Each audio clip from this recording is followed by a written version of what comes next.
Hello नमस्कार दोस्तों, मैं अमोल कास्तर आपका स्वागत करता हूं। दोस्तों, chapter number 3 admission of partners, इसके जो ऑब्जेक्टिव्स है इंक्लूडिंग वन सेंटेंस सर, सब चीजें हम कंप्लीट करने वाले हैं। तो प्लीज आप शांति से इस लेक्चर को देखिए। ऑलरेडी मैं आपको चैप्टर 1, चैप्टर 2, 8, 9, 10 प्रोवाइड कर चुका हूं। उसके ऑब्जेक्टिव आपने कर लिए होंगे और इस सीरीज में आगे के चैप्टर भी मैं आपको दे रहा हूं। बहुत ज्यादा ऑब्जेक्टिव्स नहीं है, जैसे चैप्टर 1 के हमने देखे थे कि सर 40 मिनट लग गए थे। डेफिनेटली चैप्टर 3, 4 और 5 में बहुत कम ऑब्जेक्टिव है, लेकिन आप पूरा अच्छे से इसे कंप्लीट कीजिएगा, समझ लीजिएगा, ताकि एक बार देखा तो टेंशन नहीं रहेगा सर। वन सेंटेंस से हम लोग शुरू करते हैं। तो भाई और बहनों, फटाफट से इस वीडियो को पहले तो लाइक कर दिया जाए, क्योंकि ये वीडियो आपको मैं प्रीमियर के तौर पे देने वाला हूं और रिकॉर्डेड फॉर्म में रहेगा, तो आप अपनी स्पीड पे देख सकते हो। चलो दोस्तों, पहला सवाल आ रहा है आंसर इन वन सेंटेंस में।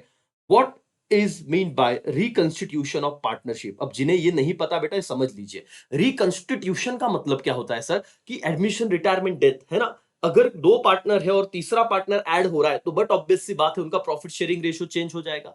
यस और नो? तीन पार्टनर है और एक पार्टनर रिटायर हो रहा है या एक पार्टनर की डेथ हो रही है, तो अगेन उसका टर्म्स एंड कंडीशन चेंज होगा। तो दोस्तों, रिकंस्टिट्यूशन क्या है? Reconstitution of partnership is the change in the relationship. क्या बोला बेटा? Change in the relationship between the partners and change in the share of profit and losses. तो पीएसआर चेंज होना, रिलेशनशिप चेंज होना पार्टनर के बीच में, इसे रिकंस्टिट्यूशन कहते हैं। बोलो, हो गया क्या एवरीबॉडी? बोलो यस और no.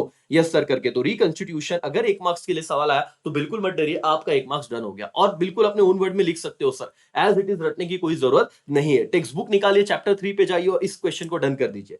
Okay, why is new partner admitted? बोलो सर, क्यों नए पार्टनर को एडमिट किया जाता है? बोलिए बोलिए बोलिए। एडमिशन ऑफ पार्टनर है सर। सिंपल सी बात है सर, दो लोग तो मिनिमम चाहिए। अब उनके पास उतना, अगर उनके पास पैसा नहीं है, तो पहली बात तो है एडिशनल कैपिटल बेस बनाना है, मुझे एक्स्ट्रा पैसे चाहिए, तो मैं तीसरे पार्टनर को लाऊंगा। और एक बात कि हो सकता है सर, आज के नए जमाने में, टेक्नोलॉजी के जमाने में, उस थर्ड पार्टी के पास वो नॉलेज रहेगा, तो उसका स्किल यूज करके मुझे मेरे फर्म को आगे लेके जाना है। देखिए, न्यू पार्टनर को क्यों ऐड किया जाता है sir? The new partner is admitted in the firm to expand the capital base. आपको पैसा चाहिए, कैपिटल बेस को एक्सपांड करना है, as well as use the skill of क्या बेटा? Person to improve the overall performance of partnership firm. कि आपको उसका स्किल को यूज करके अपने फर्म को आगे लेके जाना है, दैट्स ऑल। इसीलिए आप न्यू पार्टनर को ऐड करते हो, अपने हिसाब से आप लिख सकते हो। दैट्स इट, 2 क्वेश्चन डन हो गए sir, answer in one sentence, कोई दिक्कत नहीं है। सर आगे बढ़ेंगे मैडम, सर और मैडम देखेंगे what is sacrifice ratio. Sacrifice ratio होता क्या है सर? रेशियो की बात की है, बिल्कुल भी मत डरिएगा सर और मैडम। अगर दो पार्टनर है सर, तो एक रोटी को आधा आधा खा रहे हैं, लेकिन जैसे ही 3 पार्टनर हो जाएंगे, यही चीज 3 लोगों में बढ़ जाएगी सर। तो ये दो पार्टनर जो अपना हिस्सा छोड़ रहे हैं, जिस प्रपोर्शन में छोड़ रहे हैं, उसे सैक्रिफाइस रेशियो कहा कहते हैं सर। लिखे कैसे इंग्लिश में? देखिए, When new partner is admitted, जब किसी नए व्यक्ति को फॉर्म में लिया जाता है, old partner have to sacrifice their share of profit to give the share of profit to new partner। तो ओल्ड पार्टनर को, ये शब्द बहुत जरूरी दोस्तों, जो पुराने पार्टनर है उन्हें अपना कुछ हिस्सा प्रॉफिट का छोड़ना पड़ता है और अपने प्रॉफिट में से कुछ हिस्सा नए पार्टनर को देना पड़ता है। The ratio in which old partner sacrifice the share, वो जो रेशियो है जिसमें ओल्ड पार्टनर अपना प्रॉफिट का शेयर सैक्रिफाइस करते हैं, उसे सैक्रिफाइस रेशियो कहते हैं। इतना आपने लिखा दोस्तों तो भी चल जाएगा, इसका स्क्रीनशॉट ले लिया तो भी चल जाएगा, लेकिन डरिएगा मत। व्हाट इज सैक्रिफाइस रेशियो है तो बिल्कुल आराम से आप लिख सकते हो। बोलो, हो रहा है एवरीबॉडी? यस और नो? अब मैं ट्राई कर रहा हूं, मेरे साथ ही आप लर्न कर लो दोस्तों। ओके, फिर आएगा वन वर्ड आएगा, सब देखेंगे, है ना। तो अग्री, डिसएग्री, ट्रू और फॉल्स, सब करेंगे। ये कर लो तो बाकी चीजें और इजी हो जाती है। Okay, when when is the ratio of sacrifice calculated for distribution of goodwill? Goodwill goodwill goodwill, ठीक है सर। कब सैक्रिफाइस रेशियो कैलकुलेट करेंगे गुडविल डिस्ट्रीब्यूट करने के लिए? So sacrifice ratio is calculated when new partner brings his share of goodwill. Underline कीजिए, जब नया पार्टनर उसका गुडविल का शेयर जब लेके आता है फर्म में, तब हम ये कैलकुलेट करेंगे। ठीक है sir. What is super profit method of calculation of goodwill? Sir और मैडम, मैं आपको बताऊं, जिन बच्चों ने ये चैप्टर नहीं किया रहेगा, सर सुपर प्रॉफिट मेथड में जो स्टेप होते हैं, ये समझ लीजिएगा सर। पहला स्टेप 1 क्या होता है सर? हम लोग एवरेज प्रॉफिट निकालते हैं। बताओ, एवरेज प्रॉफिट का फॉर्मूला है क्या? एक बार रिवीजन कर लो सर। आपका टोटल प्रॉफिट होता है divided by number of year, है ना। 5 साल में अगर आपने 1-1 लाख प्रॉफिट किया, डिवाइडेड बाय 5 करो तो एवरेज आ जाएगा। ठीक है, तो टोटल प्रॉफिट तो average profit, total profit divided by number of year, तो एवरेज प्रॉफिट हो गया।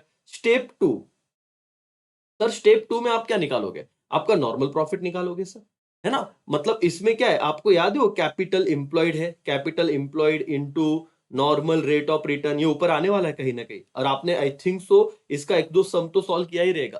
Capital employed upon normal rate of return, मतलब सर कि दुनिया अगर 1 लाख रुपया कमा रही है, ठीक है। आप लोग 1,20,000 रुपया कमा रहे हो नॉर्मल प्रॉफिट, तो बताइए एवरेज दुनिया जब एक कमा रही है तब आप 1,20,000 कमा रहे हो, तो सुपर प्रॉफिट का फॉर्मूला क्या होता है सर? बोलिए एवरीबॉडी। स्टेप थ्री सर क्या निकालते हो आप? Super profit. और सुपर प्रॉफिट का फॉर्मूला क्या है सर? जिन्होंने चैप्टर नहीं किया रहेगा, मैं बोल रहा हूं एक बार लिख लीजिए sir. Normal profit minus average profit, इससे आपका सुपर प्रॉफिट आता है सर। और गुडविल का स्टेप क्या होता है? स्टेप 4 में हम लोग क्या करेंगे sir? Super profit into number of year purchase. ये जब आप करोगे दोस्तों तो आपका गुडविल आ जाएगा सुपर प्रॉफिट मेथड से। तो अगर कोई ऐसे सवाल आ जाता है तो ध्यान में रखिए। लेकिन मुझे बताइए नॉर्मल प्रॉफिट का फॉर्मूला क्या है? कैपिटल एम्प्लॉयड क्वेश्चन में दिया होता है, normal rate of return question में दिया होता है, इनटू 100, इससे हमें नॉर्मल प्रॉफिट मिलता है। तो सर नॉर्मल प्रॉफिट डेफिनेटली ज्यादा होगा किससे? एवरेज प्रॉफिट से। और वो जो डिफरेंस है उसे सुपर प्रॉफिट कहा जाएगा, कि मार्केट से हम लोग 20,000 ज्यादा कमा रहे हैं। और सवाल यही पूछा गया मालिक कि what is super profit method of calculation of goodwill? बताइए sir. Super profit method of calculation of goodwill is method in which goodwill is calculated on the basis of super profit of firm. यहां तक तो sir क्या फेंका है उन्होंने? Super profit method वो वाली मेथड है जिसमें गुडविल कैलकुलेट किया जाता है सुपर प्रॉफिट मेथड से। वाह सर, क्या बात है।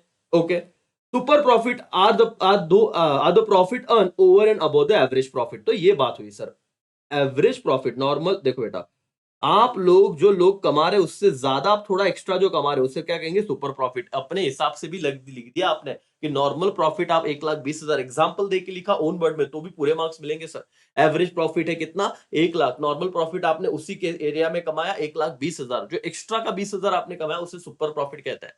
Okay sir. ओके मालिक, आगे बढ़ते हैं। Okay. What do you mean by raising the goodwill eight the time of admission of new partner? अब देखो ये गुडविल में ऑलरेडी बच्चों को टेंशन है। सवाल को समझिएगा। What do you mean by raising the goodwill eight the time of admission of new partner? तीसरी बार पढ़ रहा हूं। What do you mean by raising the goodwill eight the time of admission of new partner? नए partner को जब add कर रहे हो तो उस वक्त गुडविल रेज करना मतलब क्या? Raising the goodwill eight the time of admission of new partner, ये तो वही चीज हो गई सर, ऊपर का ही फेंक दिया इन्होंने। Creating goodwill as an asset, तुम लोग क्या कर रहे हो? गुडविल को असेट की तरह क्रिएट कर रहे हो इन the books of the firm and crediting capital account of क्या बेटा? Old partner. और ओल्ड पार्टनर के अकाउंट में क्या कर रहे हो? क्रेडिट कर दे रहे हो। बाकी जो तुमने प्रैक्टिकल देखा रहेगा उसी तरीके से करना है। इतना याद रखना सर। रेजिंग का मतलब क्या? Creating goodwill as an asset in the books of firm and crediting capital account क्या बेटा? ओल्ड पार्टनर्स का। ठीक है। चलो मुझे ये बताओ बेटा, state the ratio in which old partners capital will be credited for goodwill when new partner does not bring share of goodwill in cash. जब नया पार्टनर, कुछ नहीं, पहले क्वेश्चन तो आपको लर्न नहीं करना है सर, वो पेपर में आएगा ही, सिर्फ क्वेश्चन को ऑब्जर्व करो। और ये तो आप ऐसे भी छोड़ रहे थे, जरा समझिए। अगर आपने एक बार पढ़ लिया रहेगा, क्या होगा सर कि बताइए कौन से रेशो में ओल्ड पार्टनर्स का जो कैपिटल अकाउंट है वो क्रेडिट होगा गुडविल के लिए, जब न्यू पार्टनर गुडविल लाएगा कि नहीं लाएगा? कैश में नहीं लाएगा। When new partner does not bring share of goodwill इन क्या बेटा? कैश। तो क्या होगा सर? कुछ नहीं। Old partner capital will be credited, underline करना, ओल्ड प्रॉफिट शेयरिंग रेशियो। बस इतना इतना आप ध्यान में रखिए। Old profit sharing ratio for goodwill when new partner does not bring share of goodwill in cash. बस सर इतना आंसर अगर आप लिखते तो 1 मार्क्स हो जाता। क्यों छोड़ रहे हो? इतना करके जाओ, है ना। कौन से रेशो में? तो ओल्ड प्रॉफिट शेयरिंग रेशो में क्या हो जाएगा? हम उसको क्या कर देंगे मालिक? जो भी आपका पार्टनर का अकाउंट है उसे क्रेडिट कर देंगे। तो old partner capital account will be credited in old PSR. क्या बेटा? Old PSR. बस इतनी एक चीज याद रखना, स्क्रीनशॉट निकाल लो और अपने टेक्स्ट बुक में इतना एक वर्ड लिख दो तो भी चल जाएगा। 2022 मार्च में सवाल आया था, व्हाट इज रीवैल्यूएशन अकाउंट? बताइए रीवैल्यूएशन अकाउंट क्या होता है सर? जरा आपने प्रैक्टिकल सम किए, बोलिए क्या होता है, क्या करते हो आप वहां पे, अपने वर्ड में लिखिए। Revaluation account is an account in which changes made in the value of assets and liability. जो भी असेट्स और लायबिलिटी में हम चेंजेस करते हैं सर, वो रिकॉर्ड किया जाता है eight the time of reconstitution of partnership, admission, retirement, death. जब सर कोई बंदा आ रहा है नया, कोई जा रहा है सर, उस वक्त जो असेट्स और लायबिलिटी की वैल्यूज में बदलाव आ रहा है, उस बदलाव को जिस अकाउंट में रखा जा रहा है उसे रीवैल्यूएशन अकाउंट कहा जाता है। मालिक इतना लिखा रहता तो भी आपका काम हो गया रहता। समझ में आ रहा है बेटा? मैं समझ सकता हूं उन बच्चों के लिए बहुत ज्यादा डिफिकल्ट हो जाएगा जिन्होंने ये इतने हद तक समझा ही नहीं है चैप्टर। लेकिन राजा आपके ऑब्जेक्टिव्स तो करने हमें, वो तो छोड़ नहीं सकते। तो रीवैल्यूएशन बताओ क्या रहेगा? वापस एक बार, changes made in the value of assets and liability recorded at the time of reconstitution. वो जो अकाउंट में हम चेंजेस लिखते हैं उसे रीवैल्यूएशन अकाउंट कहते हैं। Yes sir. What does excess of debit over credit in profit and loss adjustment account? आपको पता है बेटा, profit and loss adjustment account, revaluation account की बात कर रहे हैं सर ये। Profit and loss adjustment account में अगर आपका डेबिट बैलेंस ज्यादा है क्रेडिट बैलेंस से, उसे क्या कहा जाता है? तो excess of debit over credit balance in profit and loss adjustment account indicate loss on revaluation. Yes sir, ये तो हमें पता था, ये तो हम कर रहे हैं सर। रिवैल्यूएशन अकाउंट की बात चल रही है, प्रॉफिट एंड लॉस एडजस्टमेंट भी कहा जाता है। टेक्स्ट बुक का सवाल है, अगर इतना सिंपल सवाल आ गया, बताइए डेबिट बैलेंस ज्यादा है profit and loss adjustment account का, तो क्या रिप्रेजेंट करेगा? एवरीबॉडी तो बोलिए वो क्या रिप्रेजेंट करेगा मालिक? Indicate loss on revaluation. ठीक है सर, मैं देखो टाइम ले रहा हूं, लेकिन सीधा सर एक बार कर लिया ना ये लेक्चर, खत्म हो जाएगी बात। What is the treatment of accumulated profit eight the time of admission of क्या बेटा? पार्टनर। एक्यूमुलेटेड मतलब क्या सर? देखो हम दो लोग थे, बहुत मेहनत कर रहे थे, और हमने दो लोगों ने इतने साल तक प्रॉफिट क्या वो जमा के रखा है। अब नया पार्टनर आ रहा है, क्या वो हमने जो दोनों ने मेहनत की थी, वो जो प्रॉफिट कमाया है नए पार्टनर को बांट देगा? क्या बात कर रहे हो सर, वो तो अभी आ रहा है, उसको काहे को दे? accumulated profit are distributed amongst the old partner in their old PSR। इतना लिख देता बेटा तो भी काम खत्म हो जाता। बोलो, accumulated profit जो अब तक दो पार्टनर ने मेहनत करके कमाया हुआ है, वो पार्टनर हमें किस वो जो प्रॉफिट है वो हमें किस में डिस्ट्रीब्यूट करना है? तो जिन्होंने कमाया था, जैसे कि ओल्ड पार्टनर, तो नए पार्टनर में नहीं बांटेंगे, ओल्ड पार्टनर में, ओल्ड पीएसआर में बांट देंगे। That's all. तो एक्यूमुलेटेड प्रॉफिट एट द, देखो what is the treatment of accumulated profit eight the time of admission of partner. तो बिल्कुल टेंशन नहीं लेना है बेटा, एक्यूमुलेटेड प्रॉफिट जो जमा किया प्रॉफिट था ओल्ड पार्टनर में, ओल्ड पीएसआर में बढ़ जाएगा। डन हो गया क्या मालिक? एवरीबॉडी यस और नो? यस सर करके भाई और बहनों, बस ये वन सेंटेंस खत्म हो गया। ज्यादा थे और मैंने देखो करीब करीब 12 मिनट लगा दिए आपको। मेरा पर्पस ये था कि सीधा लर्न करा दिया, वन सेंटेंस में जो दिक्कत आ रही है वो होनी नहीं चाहिए करके। ओके ओके मालिक, चलो यहाँ पे आओ, आप लोगों को मैं ट्रू और फॉल्स पे लेके जाता हूँ तुरंत, और ये करवा देता हूँ ताकि दिक्कत ना रहे सर। टेक्स्ट बुक में आइए और इसको कंप्लीट कर लीजिए। Changes in relationship between partners is called reconstitution of partnership। Yes sir, it is true कि जब भी आप किसी पार्टनर्स के रिलेशनशिप में बदलाव हो गए, है ना, पीएसआर चेंज होगा वगैरह वगैरह, तो उसे रिकंस्टिट्यूशन कहा जाएगा। It is true. Okay, text book के ही सवाल करेंगे सर, आइए। Usually when new partner is admitted in the firm there will be increase in the capital of firm. Yes sir, usually कोई भी नया पार्टनर अगर फर्म में आएगा तो फर्म का कैपिटल बढ़ जाएगा। क्या है, सही है क्या, ट्रू है कि फॉल्स है? Answer is true. One of the reason of admitting new partner is getting more capital. आप वही लिखने अपने ऑन लैंग्वेज में रीजन लिखिए सर, रीजन है तो, and that's why new partner को ऐड किया तो कैपिटल बढ़ने ही वाला है। Okay sir, new partner can bring capital in cash or kind. बताओ ट्रू और फॉल्स, ये आईएमपी कर दो बेटा। नया पार्टनर कैपिटल कैश में भी ला सकता है, काइंड में भी ला सकता है। Answer is true. New partner has option to bring in capital either cash or in kind. तो यहाँ पे ट्रू और फॉल्स में ट्रू आ जाएगा। ठीक है, okay sir. New ratio minus old ratio is equal to sacrifice ratio. देखो, new ratio minus old ratio, no, is equal to sacrifice ratio. Answer is sir false. ऐसे तो नहीं होता सर। हमारा आंसर क्या है सर? हमने देखा था old ratio minus new ratio, on होगा sir, on. Old ratio minus new ratio is equal to sacrifice ratio. ये याद कीजिए, इसे भी आईएमपी कर दीजिए सर। इसी के साथ आपका एक फॉर्मूला भी हो रहा है। बताइए सर, आपको ट्रू और फॉल्स टेक्स्ट बुक में जाके लिखिए सर। आप लोगों ने दो चीजें लिखनी है सर, नो और क्या है, ऑन। ऑन मतलब क्या, old minus new. Old minus new अगर है तो क्या है, sacrifice ratio, old minus new. उन्होंने क्या कहा, न्यू माइनस ओल्ड, तो ये गलत है करके, फॉल्स है। ठीक है, okay. Gain ratio is calculated at the time of admission of partner. Sir true की फॉल्स, थोड़ा दिमाग लगाइए सर। अगर कोई तीसरा व्यक्ति आ रहा है, दो ऑलरेडी थे, तीसरा व्यक्ति आ रहा है, तो इन दोनों को सैक्रिफाइस करना पड़ेगा सर, गेन थोड़ी ना होगा। गेन रेशियो कब होगा, जब पार्टनर बाहर जाएगा। तो एडमिशन में कभी भी गेन रेशियो नहीं होता। दैट्स व्हाई ये फॉल्स है sir. At the time of admission of partner existing partner has to forgo. Forgo मतलब सर सैक्रिफाइस करना पड़ेगा उनके प्रॉफिट का कुछ part, and it gives new incoming partner. वो फॉरगो मतलब वो सैक्रिफाइस करके उनके हिस्से का कुछ प्रॉफिट नए पार्टनर को देते हैं। हिंस सैक्रिफाइस रेशियो कैलकुलेट किया जाता है मालिक, गेन रेशियो कैलकुलेट नहीं किया जाता। तो ये फॉल्स रहेगा। समझ में आ रहा है बेटा? एवरीबॉडी ऑब्जेक्टिव हो रहे फटाफट, हाँ या ना? यस सर करके। When goodwill is paid privately to the partners, it is not recorded in the books। अब ये तो बच्चे ने किया ही नहीं रहेगा बेटा, आईएमपी कर लिया। अगर पेपर में आया तो क्या लिखेगा, ट्रू और फॉल्स? कुछ भी फेंक के मत आ, ये ट्रू है करके। When goodwill is paid privately to the partner, not recorded in the books of account। Yes sir, reason क्या लिखे? When goodwill is paid privately, the amount does not enter in the business at all and hence no need to record in the business। वही तूने उठा के लिख दिया बेटा, hints wins लगा के खत्म हो गया। लेकिन रीजन बोला ट्रू और फॉल्स विथ रीजन, तो ट्रू के भी रीजन लिखना है, भले तुझे वो स्टेटमेंट वापस घुमाना पड़े, थोड़ा बहुत चेंज करके चलेगा। ओके मालिक, चलो यहाँ पे ट्रू हो गया, इसका आंसर याद रखना बेटा। आगे बढ़ते हैं। New partner always bring share of goodwill in cash, बताइए ट्रू है कि फॉल्स? सर फॉल्स, क्योंकि हमने देखा है इसको ऑप्शन दिया जाता है, वो कैश में भी ला सकता है और काइंड में भी ला सकता है। सर न्यू पार्टनर में bring his share of goodwill in cash, alternatively he might not bring in cash, the firm may decide to treat goodwill by other method like raise and write off. Hence new partner does not always bring share of goodwill in cash, जरूरी नहीं कि सिर्फ cash में लेके आए, अलग अलग तरीके हमने दिए हुए, तो इसलिए अगर ऑलवेज ब्रिंग इन कैश बोला तो ये क्या हो जाएगा बेटा? फॉल्स हो जाएगा करके, समझा? Yes sir.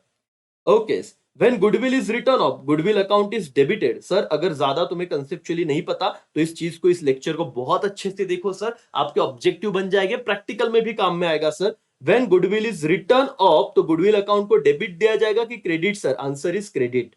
When goodwill is written off, goodwill account is credited, इतना लिख, that's why ये false है करके सर।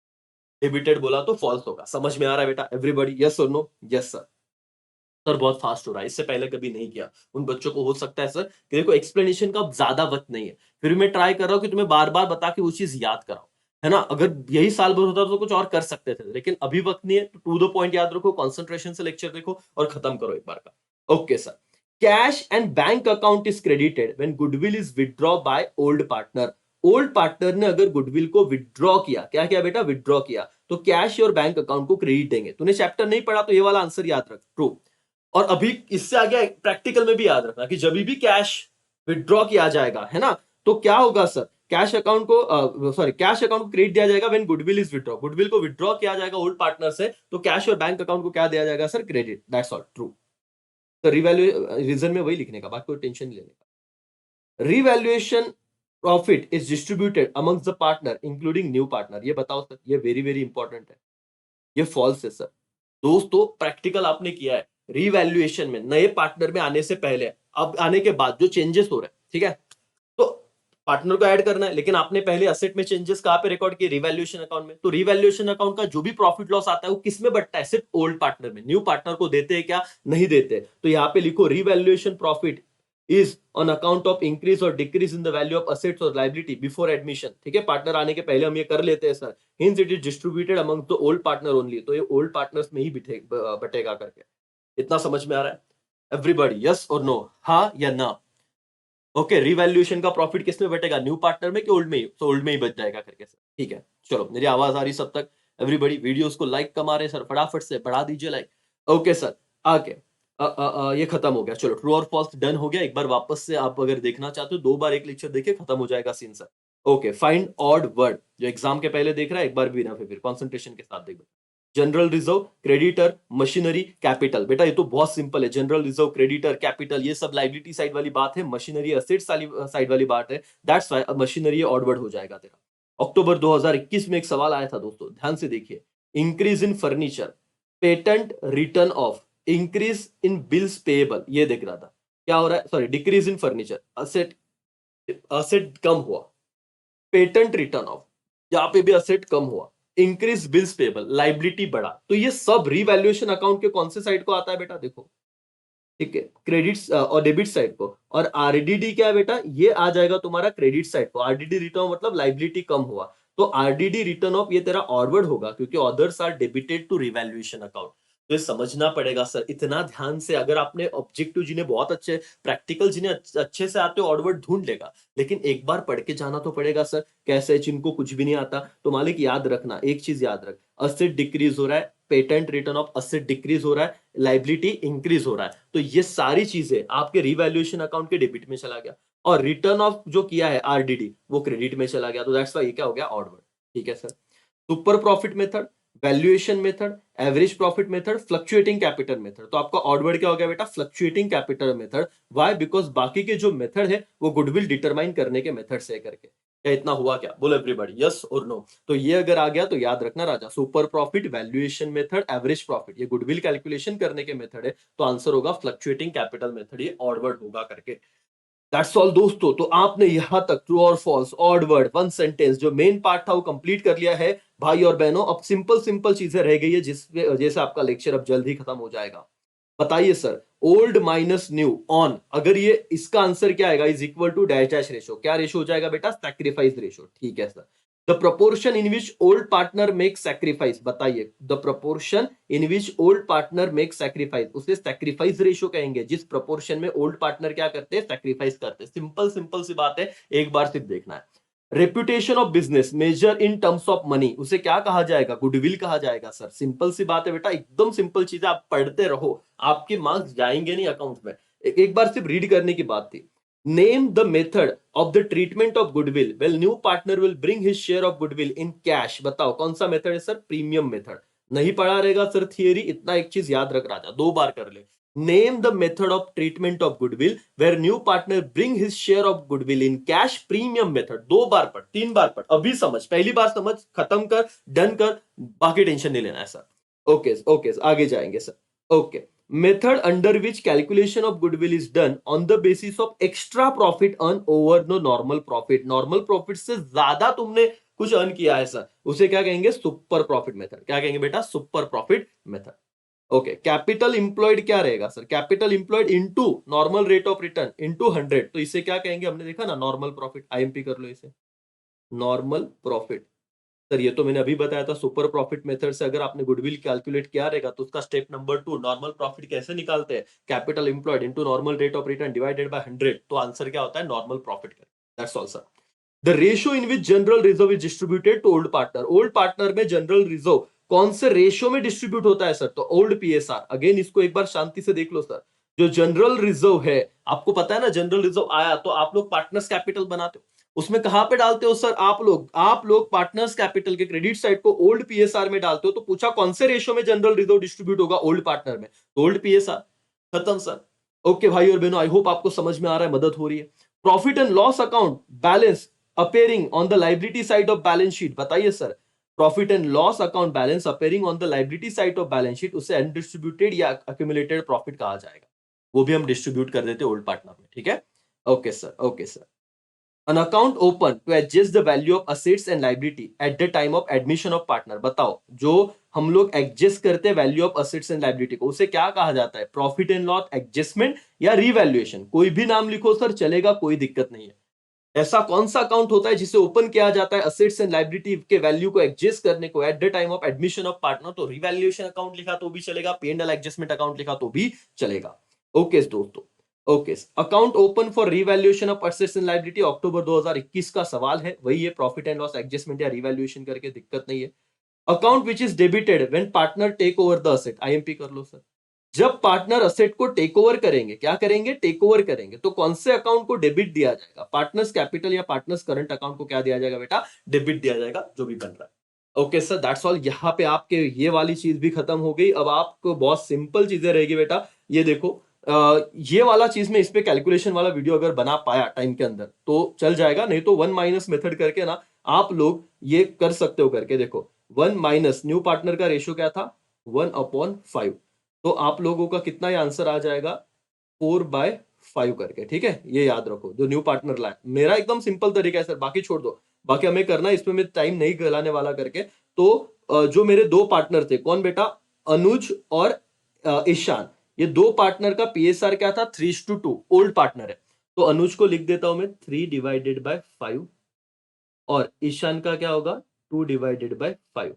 इसको मल्टीप्लाई करो, ये 1 माइनस मेथड से जो निकाला ना तुमने आंसर, 4/5 से इंटू 4/5 टू 4/5, देख लो राजा क्या होगा करके। तो 3 इंटू 4 कितना होगा, 12 डिवाइडेड बाय 5 इंटू 5 कितना होगा, 25, 12 डिवाइडेड बाय 25, फिर 2 इंटू 4 8 डिवाइडेड बाय कितना होगा, 25। अब हमें पता है जो नया पार्टनर आया हुआ है, कौन आया बेटा, नया पार्टनर आरोह करके, आरोह नया पार्टनर आया हुआ है, तो अब क्या रहेगा, अब सिंपल सी बात है सर, ये नीचे का जो टोटल है वो तो सेम ही होना चाहिए, तो 12 और 8 कितना हो जाएगा, 20, तो नए पार्टनर का डेफिनेटली 5/25 ऐसे कुछ तो होगा, तो आपका रेशियो क्या हो जाएगा, 12:8:5। अब देखो अलग अलग मेथड है, अलग अलग तरीके रहेगा सर, आप अपने हिसाब से कर सकते हो, लेकिन मैंने एकदम शॉर्टकट और फास्ट बता दिया कि मैं कैलकुलेशन, वो कैलकुलेट द फॉलोइंग में डिटेल में जाएंगे, और मैंने एक लेक्चर आपको दिया उसमें बहुत आराम से बताया भी, लेकिन अब उतना टाइम नहीं है, अननेसेसरी फिर वक्त चला जाएगा, तुम बोलोगे सर आधा आधा एक एक घंटा लगा दिया ऑब्जेक्टिव, ठीक है sir. Difference between old and new ratio on admission of partner, देखो क्या आ गया, ऑन ओल्ड माइनस न्यू, उसे कौन सा रेशियो कहा जाएगा दोस्तों, सैक्रिफाइस रेशियो, कौन सा, सैक्रिफाइस रेशियो। ओके भाई और बहनों, आगे बढ़ेंगे, टेक्स्ट बुक के ही सवाल हमें करने हैं। When goods is withdrawn by the partner dash dash account is credited, क्या बोला बेटा, क्रेडिटेड, तो कौन सा अकाउंट को क्रेडिट जाएगा, कैश और बैंक अकाउंट, ठीक है sir. Okay, dash dash is credited when unrecorded asset brought into the business, जब रिकॉर्ड नहीं किए थे अनरिकॉर्डेड असेट को बिजनेस में लेके आते हैं तो कौन सा अकाउंट सर हम लोग यहाँ पे क्रेडिट करेंगे, तो रीवैल्यूएशन अकाउंट, सिंपल सी बात है सर, रीवैल्यूएशन अकाउंट को क्रेडिट दिया जाए। Okay, if asset taken over by partner dash dash account is debited, capital account is debited, ये हमने नीचे भी देखा था, वन सेंटेंस वन वर्ड में शायद से। Okay, excess of proportionate capital over capital, क्या बेटा, represent, excess of proportionate capital over actual capital represent, उसे क्या कहा जाएगा, डेफिसिट कैपिटल। अब देखो ना, अलग अलग जगह पे अलग अलग इसके आंसर है, ठीक है, कहीं पे सरप्लस कैपिटल है, कहीं पे डेफिसिट कैपिटल है, तो मुझे नहीं लगता एग्जाम में आएगा, ये थोड़ी डिबेटेबल चीज है, लेकिन अगर आपको मोटे मोटे तौर पे देखना है तो एक्सेस ऑफ प्रोपोर्शनेट कैपिटल और एक्चुअल कैपिटल, बहुत बच्चे इसको सरप्लस में लिखते हैं, डेफिसिट में लिखते हैं, लेकिन मेरे हिसाब से मैं आपको कहना चाहूंगा इसको आप अवॉइड कीजिए, आप डेफिसिट फिलहाल शार्मार्क कर दीजिए यहाँ पे, ये वाला आंसर, और अगर कोई ज्यादा दिक्कत है, पेपर में आना तो नहीं चाहिए लेकिन डेफिसिट के साथ चले जाएगा। चलो दोस्तों, भाई और बहनों, यहाँ पे मैंने आपका जो भी लेक्चर है बहुत फास्ट फॉरवर्ड में कंप्लीट करा के दिया, एटलीस्ट ऐसे बच्चे जो छोड़ के जा रहे थे, आधे घंटे में देख ले तो चैप्टर 3 के ऑब्जेक्टिव तो हो जाएंगे, है ना, बहुत हद तक चीजें उन्हें समझ में तो आई, और एक मार्क्स भी बन गया, मेरा लेक्चर रिकॉर्ड करने का काम सफल हो गया करके दोस्तों, है ना। तो अपने दोस्तों के साथ जरूर शेयर कर दीजिएगा। और दूसरी बात, अभी आने वाले चैप्टर है बेटा, जैसे रिटायरमेंट और डेथ, उनके ऑब्जेक्टिव तो बहुत कम है, तो वन शॉट आप चैप्टर वाइज देखिए, सारे लेक्चर के मैं लिंक एक साथ बना के, या मैं अपने ऐप में वो पर्टिकुलर एक फोल्डर बना, अगर आपने बैच कोड AKCA100 यूज किया है तो वहां पे आपको एक पर्टिकुलर बैच में सब लेक्चर मिल जाएंगे। चलो ये पे मैं रुकता हूँ, बाय, टेक केयर, जय हिंद, जय भारत।